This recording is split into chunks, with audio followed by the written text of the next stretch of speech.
કુકડાની બોલી સાથે સ્વાગત છે તમારું. નમસ્તે મિત્રો. આજે આપણે ગજાવરને લઈને બહાર જઈ રોડ ઉપર થોડીક એ પ્રેક્ટિસ થાય. જીભાઈ ભેગા છે એટલે થોડોક સાથ સહકાર મળી છે. બરોબર ને ગજાવર? જવું છે ને બહાર?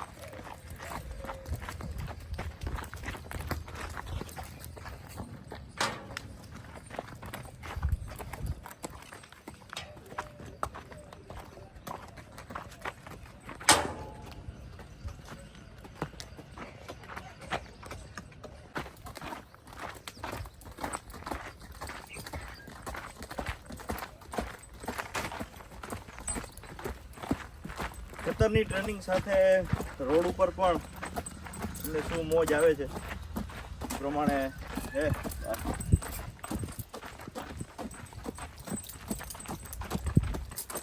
બાકી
ચાલે રટ.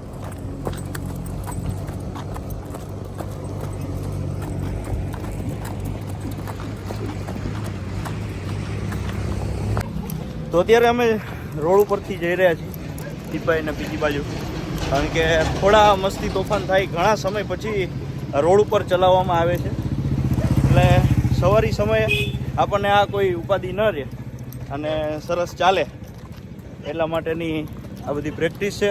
અવાજની ભડક, રોડ ઉપર વાહનના હોર્નની ભડક, કારણ કે માણસો તો હવે કોઈ ખાસ સમજતા નથી. જો છે ને આ રીતે બધા વગાડ્યા રાખે, અને એમાંય આવી રીતે ક્યારેય જનાવર જોવે તો વધારે હોર્ન વગાડે. આ ઘણા બધા અનુભવ છે. કૂતરા જોવે, કોઈ પણ જોવે ત્યારે એ થોડું વધારે કરે. અને વચ્ચે રસ્તામાં જો આ નાની એવી કોઈ વસ્તુ આવે તો એના તરફની પણ કોઈ ભડક સડક હોય તો એ બધું નીકળી જાય. એટલા માટે એની આ ટ્રેનિંગ જરૂરી છે, કારણ કે શહેરની અંદર હવે કોઈ કાચા રસ્તા ને એવું તો કંઈ છે નહીં. એટલે બીજી બાજુ દીપભાઈ પકડો છે ગજાવરને, લગામમાં નાખી અને ધીરે ધીરે લઈ જઈ રહ્યા છે.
તો મિત્રો આજના વ્લોગની અંદર આ એક રોડ ઉપર જાય તો કેવી પ્રેક્ટિસ મળે અને શું એના લક્ષણ છે ને એવું બધું દેખાય.